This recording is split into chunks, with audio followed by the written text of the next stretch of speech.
If you like the video, make sure to like, subscribe, and comment. For more videos like this. People, what creepy, eerie things have happened to you? A few years ago, I went to a few open houses with my family and my little cousin. He was 5 to 6 years old at that time. The second house we entered had the smell of incense that filled the whole house. They had 2 beds and 3 couches in the living room. The whole family lived on that one floor of a 2-story house. My family and I looked at the first room upstairs with the estate agent, while my cousin was looking at every room. I left the room to find my cousin, and he was standing outside a room, terrified. I went up to him and asked him what was wrong. Staring straight in the room still, he said, "He's looking at me." And he told me not to move. I looked inside the room. It was darker than any other room, with dim lights coming from the thin, closed curtains and a wide black figure sitting on the bed.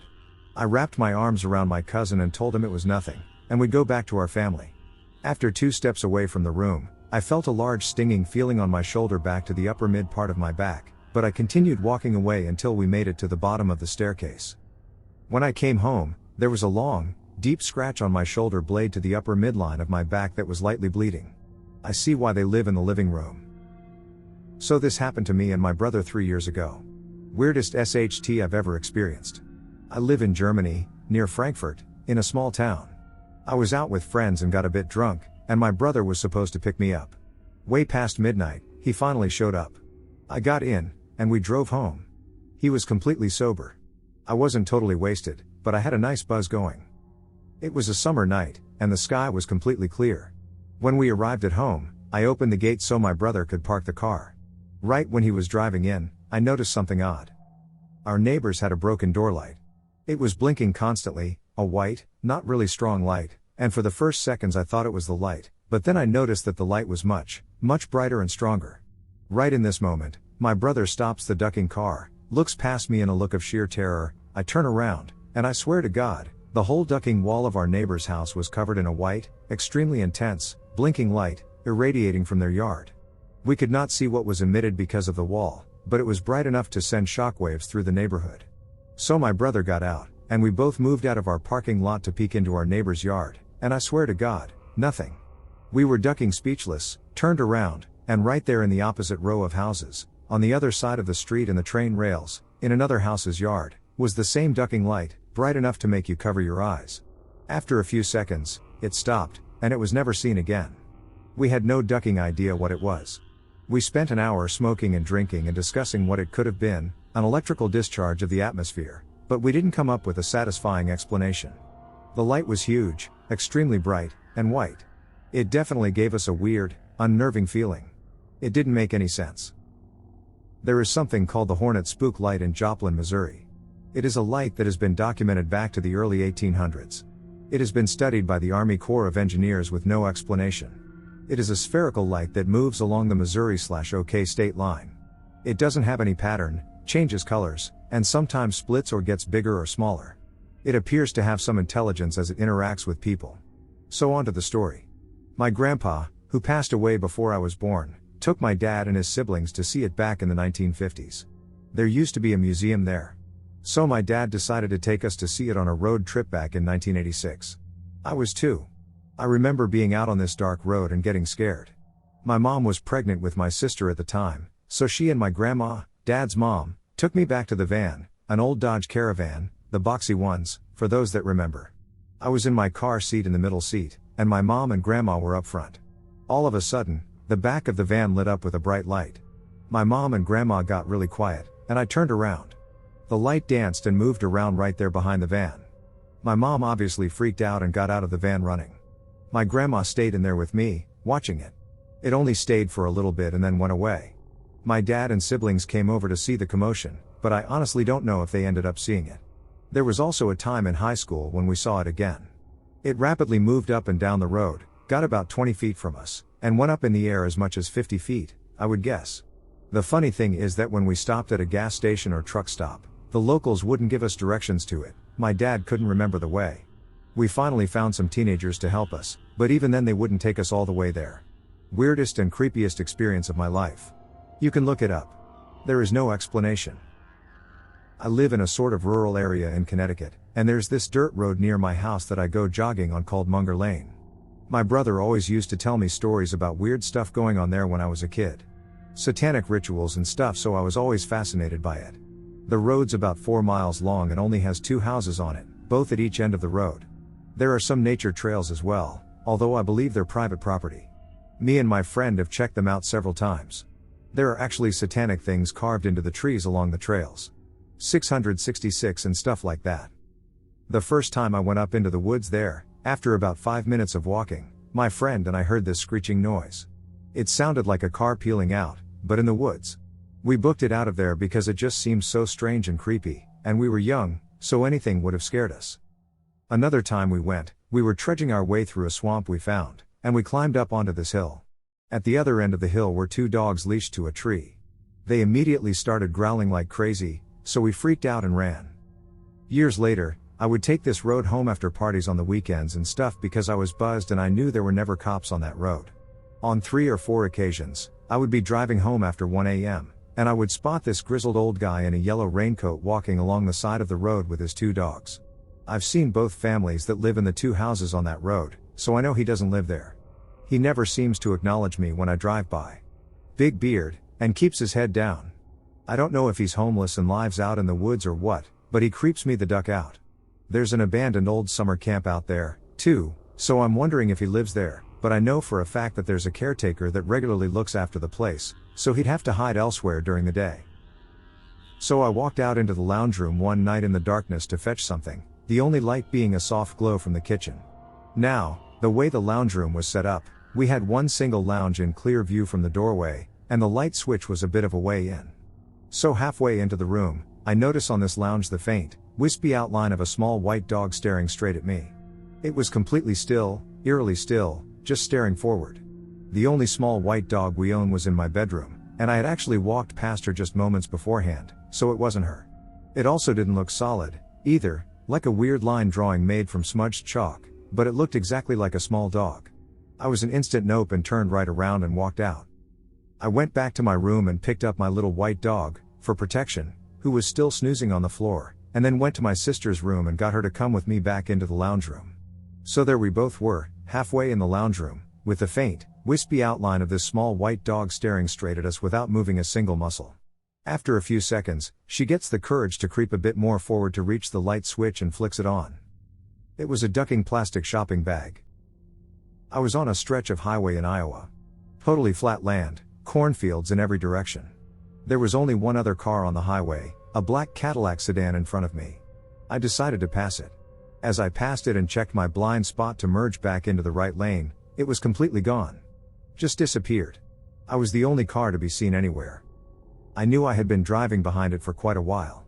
I had noticed it because you don't often see a black Cadillac sedan in the cornfields of Iowa. It was there as clear as day, and then it just wasn't. There were no exits, it didn't pull over to the side. It just vanished. I only wish I had looked over at the driver as I passed. It's one of those weird little experiences we have that we'll never find out the answer to. When I was a kid, I was playing hide and seek in the woods behind my house with some friends. I had a great hiding spot behind some thick bushes. I saw a man walking down the trail towards me. As he got closer, I remembered him having no face at all. No facial features, just the skin.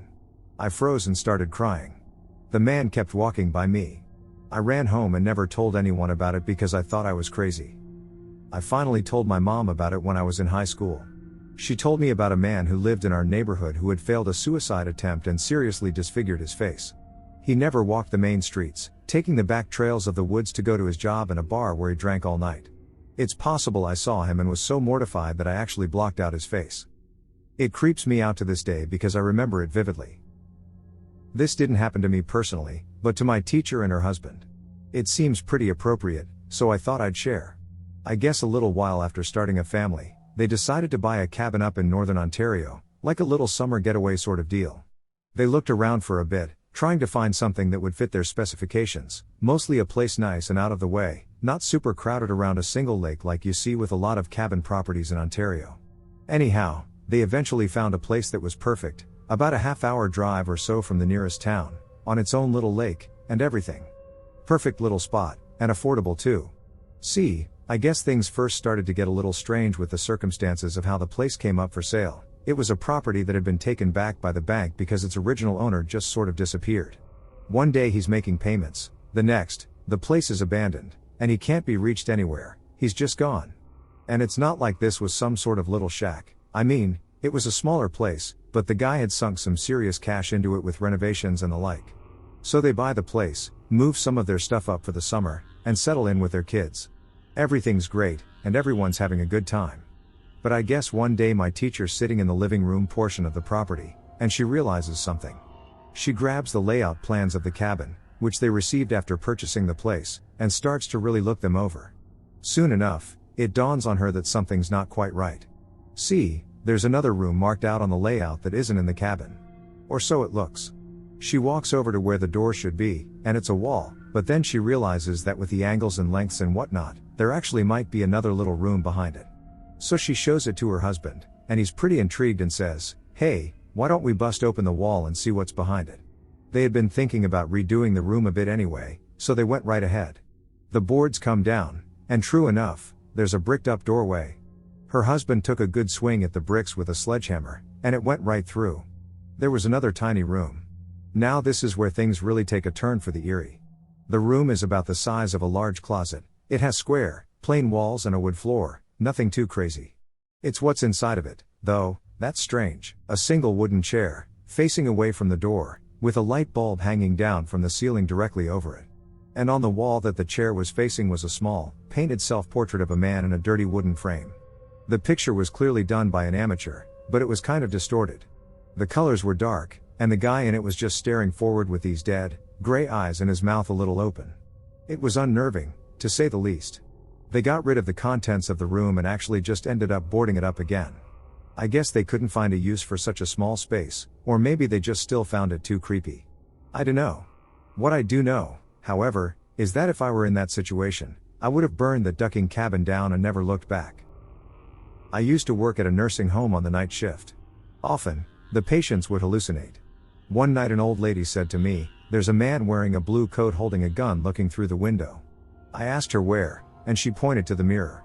I didn't think much of it and went on to the next patient. A few hours later, in another part of the nursing home, a patient said to me, "There's a man in a blue coat holding a gun to your head." Well, I thought that was pretty creepy, but old people hallucinate, so I went on with my night. Later that night, my supervisor grabbed my arm and hissed into my ear, "Call the police, there's an intruder." I asked her what she was talking about, and she pointed down the hall and said there was a man in a blue coat outside one of the patients' rooms looking in. There was no one there. I got her to calm down and convinced her that she must be just tired from getting to the end of the shift. I didn't tell her about the patient's hallucinations. After 7 years of working in nursing homes and hospitals, that's one of the creepiest things that I've ever experienced. Running around my neighborhood at 3 a.m. with my friends in middle school. We were ducking around outside when we heard a cop car come flying up with its lights on. We dove into some woods to hide, and the cop car slowed down, put on its searchlight, and scanned the woods. We stood stone still, the four of us, until the cop passed. Then, all of a sudden, one of my friends sprints between us, off deeper into the woods. What the duck? We start whispering to each other, trying to figure out which one of us has just run off. We walk out of the woods and realize that we were all there. Someone else had been hiding in the woods with us. My maternal grandmother, bless her soul, was a bit schizophrenic. I mean, that was her official diagnosis supposedly, but as far as I can tell it was never verified by anyone other than my maternal grandfather, who was not really a great guy in the first place. I do know that she had been institutionalized at some point during her life, complete with electroshock therapy, etc., etc. She was a lovely, polite, and pleasant woman most of the time. Occasionally, however, she would turn to you and sweetly/innocently say, "Oh my, do you hear that woman screaming?" Or some other such vaguely freaky thing.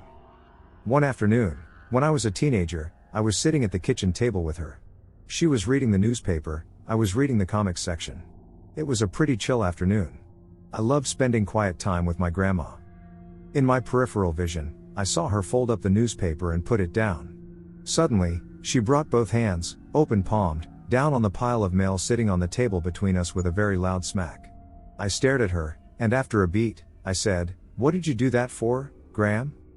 She looked at me with this really odd, unblinking smile, gestured over my shoulder, and said, "That man in the corner told me to put all 10 fingers on the mail." I looked behind me. Nothing there. Turned back to her. What man? She replied, that tall man with the hat. Then she picked up the newspaper and resumed reading it. It was spooky.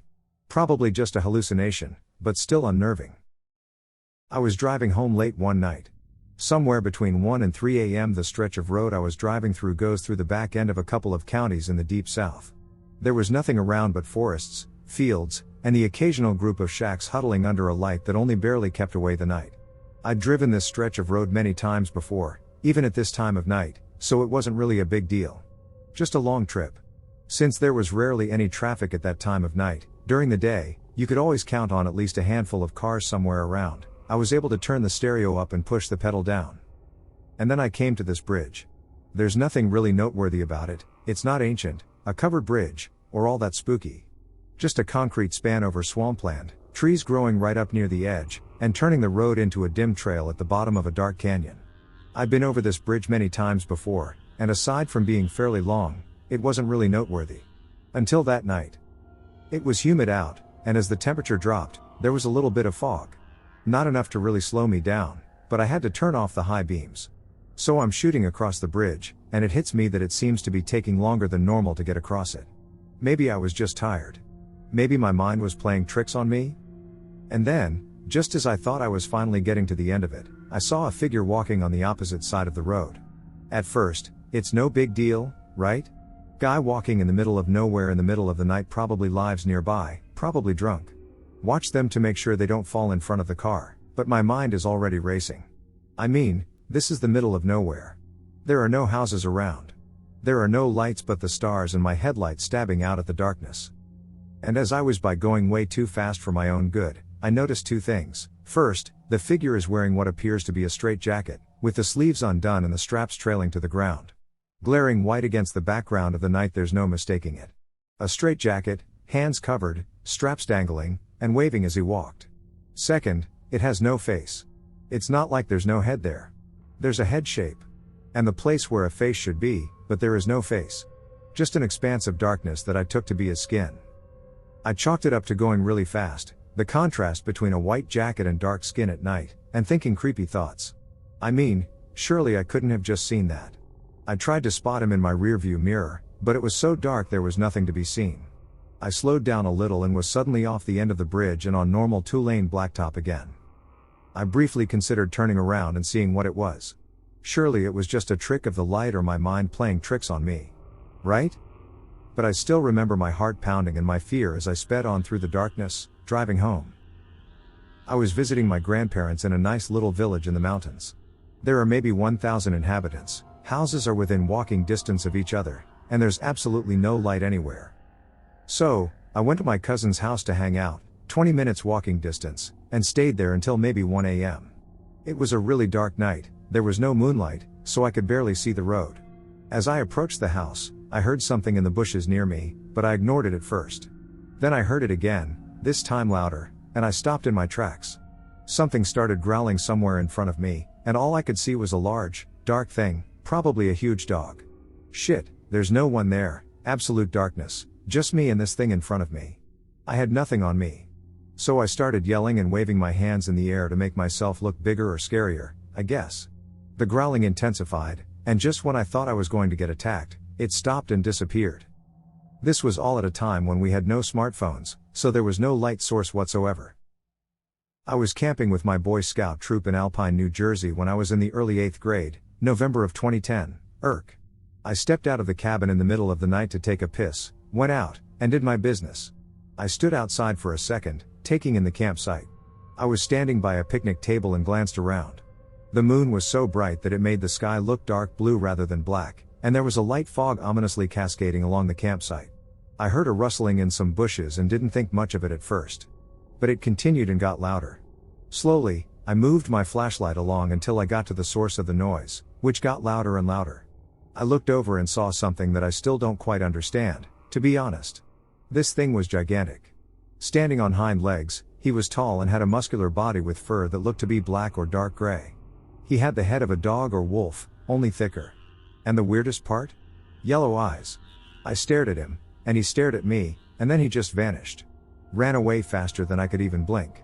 I was so bewildered that I blacked out for a minute and had to sit down, but I went back to the cabin and tried to go back to sleep. I managed to block it out of my mind for a while. Repressed memories is the term, I believe, but it eventually resurfaced when I watched an episode of Monster Quest about werewolves. This doesn't really bother me anymore, truthfully. I actually think it was pretty damn cool, almost like the setting for a perfect horror movie, lol. The funny thing is, I feel like this thing didn't want to see me any more than I wanted to see him. It's as if we looked at each other and just silently agreed to say nothing, leave each other alone, and then act like all this shit never happened. I personally don't buy into all that transformation, bark at the moon BS. I think werewolves are more of an undiscovered species. I stayed with the troop for a while after making Eagle to help mentor some younger scouts, and while I'll always be known as the fun leader, probably due to being closer in age, I still always stress to them that the buddy system is mandatory at all times. Because my night could have been much different if this wolf creature I saw was a little more on the confrontational side. Cue the creepy organ music, lightning crackling, evil laugh, and wolves howling. Back in high school, I'd usually be up all hours of the night playing games. I had a large dog at the time that would sleep in my room at night. It was 2 a.m., and I was finally headed to bed, but my dog wasn't with me, so I ventured out to find him. I made my way across the house to the kitchen/dining room combo. I'm standing in the only door frame that leads to that side of the house. We had an island in the kitchen with a stool that the junk mail was usually kept on. So I walk up, call for my dog, and see him walk from behind the island to behind the dining room table set, knocking all the junk mail down as he did so. I huff and flip on the light, no dog. I freak out, scramble back across the house, and end up finding him in my parents' room. I regaled the story the next day to my parents and younger sister, who often claimed to see stuff in the house. My sister pipes up and goes, "Oh, that's the tall black thing. Yeah, sometimes it likes to crawl around on all fours." I grew up in a very rural area. Our house was on the end of a dead-end road in the middle of Midwest farm country. In high school, I was in cross country and track and found it easiest to run in the late evenings on nights when there wasn't practice. One night, which was fairly well lit by the moon, I was running the last quarter mile to my house when I saw someone else running towards me on the road from the direction of my house. I live on a dead-end road. There is nothing but farm fields behind it, and it definitely wasn't my mom running. It surprised me so much that I stopped for a second to consider what I was seeing. I remember exactly what the runner was wearing, and I watched her run another 5 or 6 strides towards me before she disappeared or blended into the night like the predator or some such. Now, it could have been exhaustion or dehydration, I guess, but I've run a lot farther and a lot longer than I did that night without seeing anyone materialize and evaporate. I never did it again, either on that road or anywhere else. It was the scariest thing that ever happened to me.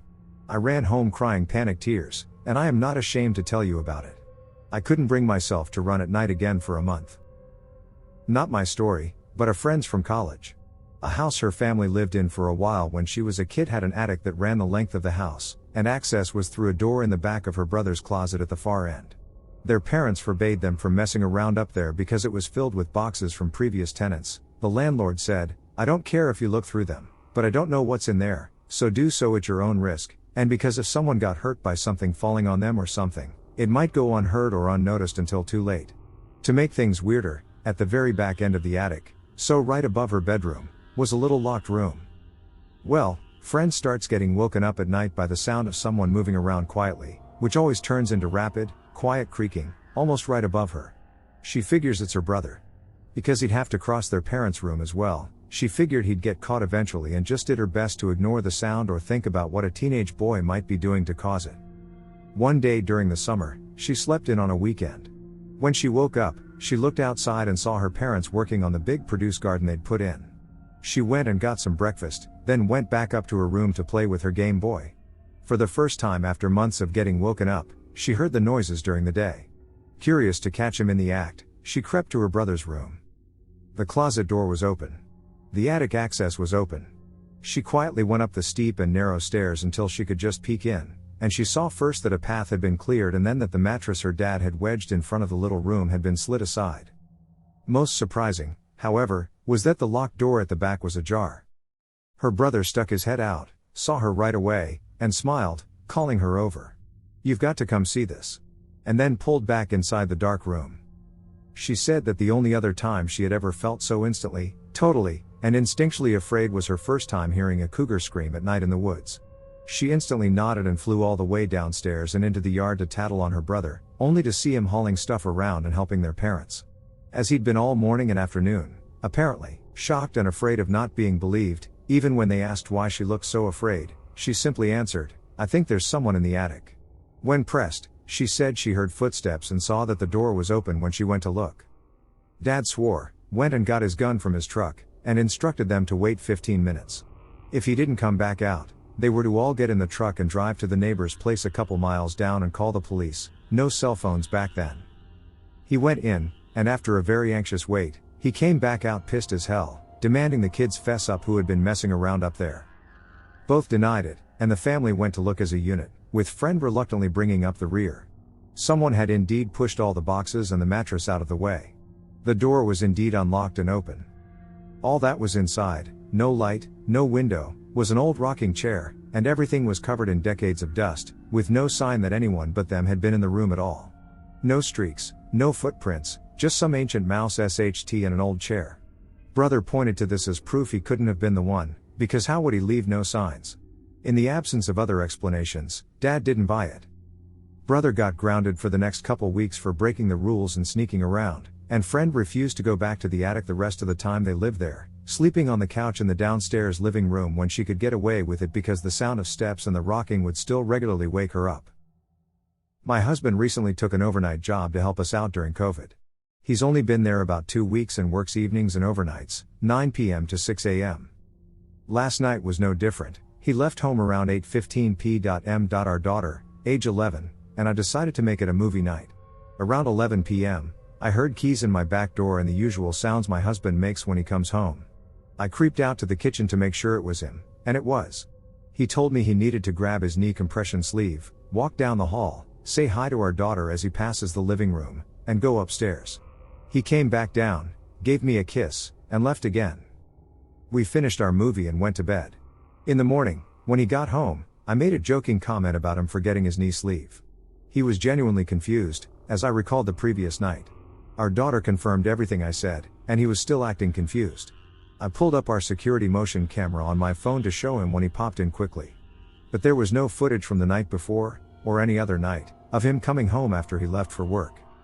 My daughter and I both heard him, saw him, and touched him. But he was never home during that time. Nothing else out of the ordinary happened that night. We seriously have no idea what happened.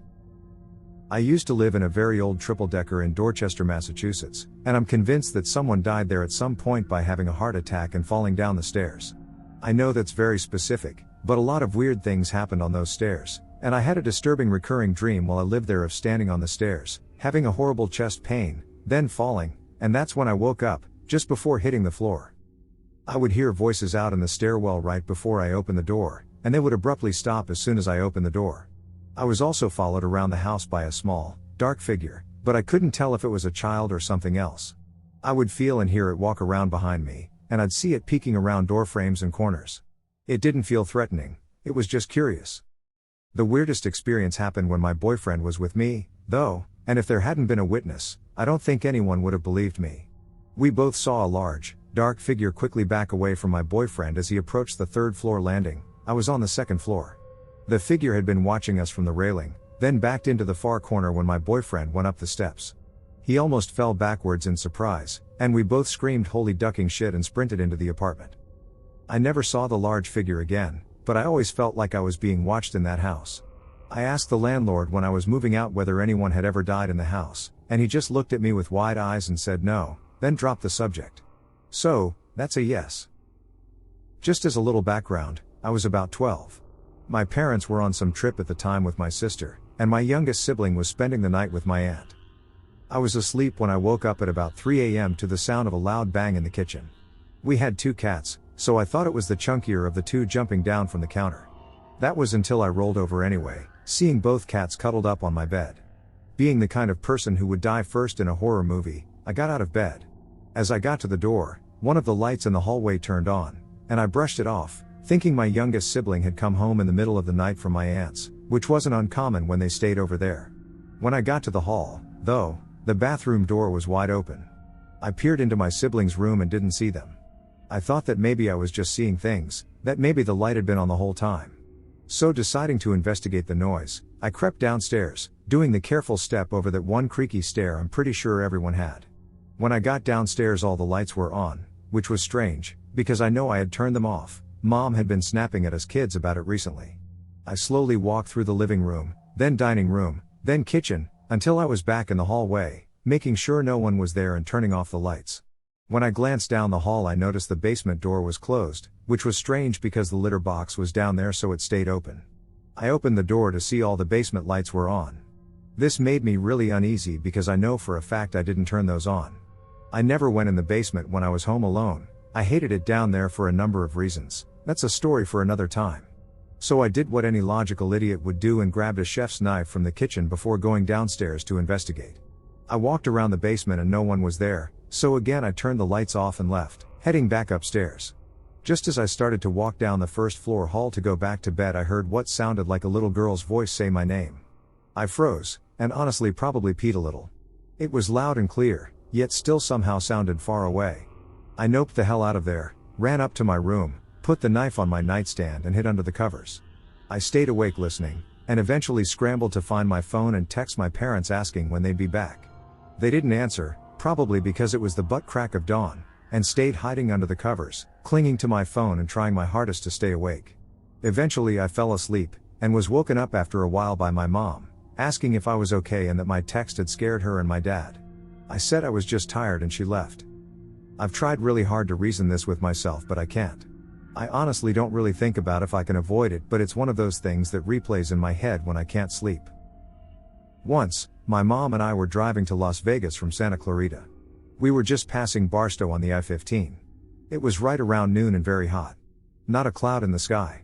She had a fancy Lexus at the time with a touchscreen console on the dash that could play DVDs while driving. I remember we were on a long stretch of road with a lot of space between cars on the highway. One minute we see nothing ahead of us, and then all of a sudden, a woman is walking across the highway right in front of our vehicle. My mom swerved behind her and barely missed her.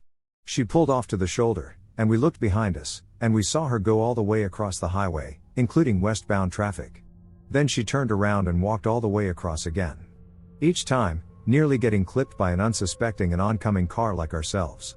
At one point, a semi-truck almost hit her head, missing her by literally one step. Each step she took was a steady and confident step, looking ahead of her and never batting an eye to any oncoming traffic. She was barefoot, mind you, and walking on the boiling asphalt with zero sense of urgency. So my mom calls 911, and we're directed to Highway Patrol. They say they've received numerous reports and are headed out to investigate. My mom decided after hanging up to slowly reverse down the shoulder to get a better look and see if she was okay. Yes, I know, stupid in more than one way. As we get to a spot behind her, she's crossed the highway and is now in front of our vehicle. This part I will never forget. The woman slowly turns her head and looks at us. She is now slowly but steadily walking towards our car. She was white as day in every way. White nightgown, pale, dry, wrinkled skin, white hair, and the palest bluish-gray eyes I've ever seen, and barefoot. She almost looked like a Walking Dead version of Rose Dawson from Titanic. I was in the passenger seat, which was on the shoulder. When my mom made eye contact, she froze. Absolutely shut down. I remember the woman walking so close to my door that I could see her eyes make contact with mine. It looked as if she was blind and lifeless but could not just see me but see into and through me, like into my soul. I went cold immediately. She reached for my door handle, and I remember screaming at my mom to punch the gas, and without hesitation, she came quickly, and we peeled out of there. In the back window, I saw her watch us speed off and then continue across the road again. A mile down the highway, we called the Highway Patrol to see what happened, and they didn't have a clue what we were talking about and said they got no reports of a woman crossing the highway. My mom, to this day, still doesn't remember the time between when we reversed and when we dipped out. I have no idea what happened that day except for what I witnessed and experienced. So when I was a kid, I slept with my bedroom door open because my cat liked to cuddle me. Our hallway was just a round hallway, and I could see the bathroom door and my parents' bedroom door. Though it was dark, it was in view. I also slept with only my lights dimmed. One night, I couldn't sleep for some reason. For some reason, call out for my mom, and I see her standing near my doorway, kind of turned away from me, with her hand on her face and her hair draping. I know it's her because she slept in a big purple t-shirt that night, but she's completely still. Static. Mind you, I'm wide awake. I might have been watching TV before this, 3 a.m., Disney Channel, probably. When I call out to her, she doesn't move at all. Blink. She's gone. I start freaking out and calling out to her for real, and that's when I hear their door open and close, and my mom rushes to my aid. I think she either slept with me all night or I stayed up all night watching TV to pacify myself. I started sleeping with my door closed because of that, and I don't look too carefully in the darkness. When I was like 12 or 13, my friend came with me and my family camping for the weekend in a non-supervised, semi-remote area. There was this big river that went up the mountains, but the water only came about knee-high or waist-high in its deepest spots, and there were lots of big rocks to step on. So, being the adventurous types, myself, my friend, and my sister, who was around 8 or 9, decided to journey up the river as far as we could go. Of course we took it pretty slow, and of course we made sure to only climb right in the middle of the river just to make sure we got the full experience. Anyways, we were making our way leisurely for maybe 2 hours when we all got this very eerie feeling as if we were being watched, which seemed impossible because we were hours away from any sort of civilization and we had been the only campers there. Maybe 20 minutes later, I looked up one side of the mountain, and I caught a dark figure between the branches and almost slipped on a rock. When my friend stopped to steady me, I pointed the figure out to her, but she couldn't see it, and I was like, thank God, I'm just crazy, and we moved on. Only I see the shadow again, and this time my friend sees it as well, because now we can see it's a grown man in a baseball cap standing there, staring down at us in the ravine. 2 hours away from camp. All three of us freeze and stare back at him, and he just stands there. For like 5 minutes, we have no idea what to do and just look at him, but he doesn't even try to approach us. Finally, we managed to stop shitting our pants, and we turned around and climbed slowly back down the river. It was probably the worst experience of my life. Slowly traipsing away from someone you know is watching in a place nobody is supposed to be. Every time we looked back, he was there, following us, just a little ways up through the trees with his hands in his pockets, casually watching us. After half an hour or so, we couldn't see him anymore, which somehow made it worse, and by the time we were back at camp, we were so shaken that we couldn't speak. We just sort of sat there looking at each other and being grateful to be alive. We didn't tell our parents what we saw because my mom didn't know we were messing around in the river, and I knew she'd freak out, so we spent the rest of the trip being paranoid and looking constantly over our shoulders. We all kind of lost our taste for exploring the woods after that. 2 years back I shifted to a new building when I was 24. One day I came home very late than usual, i.e. at 2:30 a.m. My room is on 3rd floor of the building and at night due to some reasons elevator of the building was not working, so I decided to go up using stairs. While on 2nd floor I heard some scratching noise and noise resembling to banging on wooden cupboard coming from a room which was just below my room. I knew that particular room was empty since long ago and no tenants were used to live there. When I reached very close, up till the door of that room, scratching and banging on a wooden cupboard noise suddenly stopped and it was pin drop silence. I thought there may be cat or mouse or maybe something must be going on. I checked the door. It was locked, so I just left from there and started walking upwards. As I reached the stairs, the same noises started once again. I felt as if someone was trying to get my attention by doing this and calling for help. I went again and stood in front of the door. As earlier, the noises stopped, and there was a pin drop silence once again. As a curiosity, I decided to look inside from a keyhole to see if I could see something. It was dark, and all I could see was a blurry bluish tint in a room, or maybe there was a bluish plasticky material on a keyhole. My curiosity died. I left from there, and then I went home. This time those noises didn't come while I was going upstairs. The next day I met a security guard and asked whether the elevator was not working last night. He gave some obvious reasons that I overlooked. Second, I asked whether someone had visited that room on the 2nd floor any time during the last week, to which he said no. He further told me that no one is interested in buying that room because everyone says it's haunted. I told him that yesterday night I heard some strange voices, so due to curiosity, I looked from a keyhole but couldn't see anything apart from a bluish tint in that room. Upon hearing this, the security guard stood and frozen on the spot. Whatever he told me next gave me ducking goosebumps. He said, there lived a girl who committed suicide last year at the age of 23. She was very beautiful, her eyes were blue, and you were not looking inside, actually, she was looking at you in your eyes. So one night I'm driving home from a friend's place. It's pretty late, like 2 or 3 in the morning.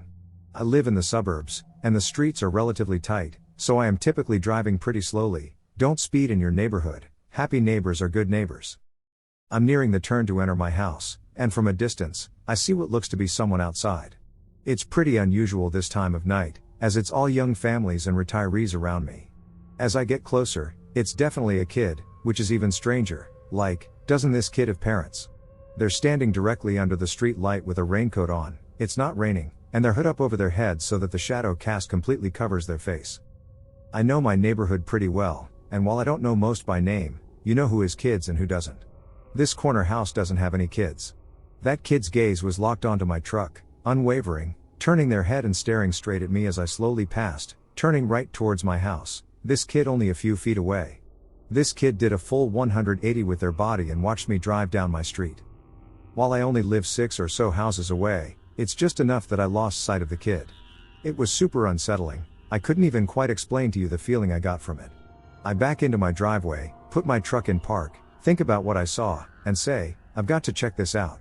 Back into drive and back down the street, maybe 20 seconds, tops, since I passed and the kids were gone.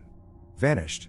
The roads are straight enough in any given direction that in that short amount of time, that kid would have had to straight up sprint to stand a chance of being out of sight. The ducking demon child is gone. I went home, parked quickly, and didn't take my time getting inside and locking the door. To this day, I've never seen the kid again or anything that's given me a bad vibe like that.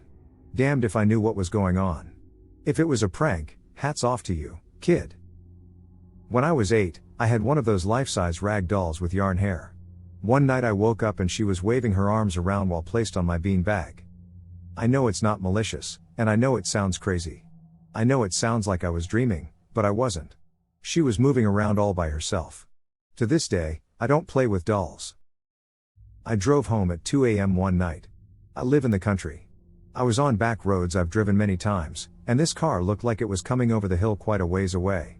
As I got closer, it seemed like it was parked just over the hill, waiting.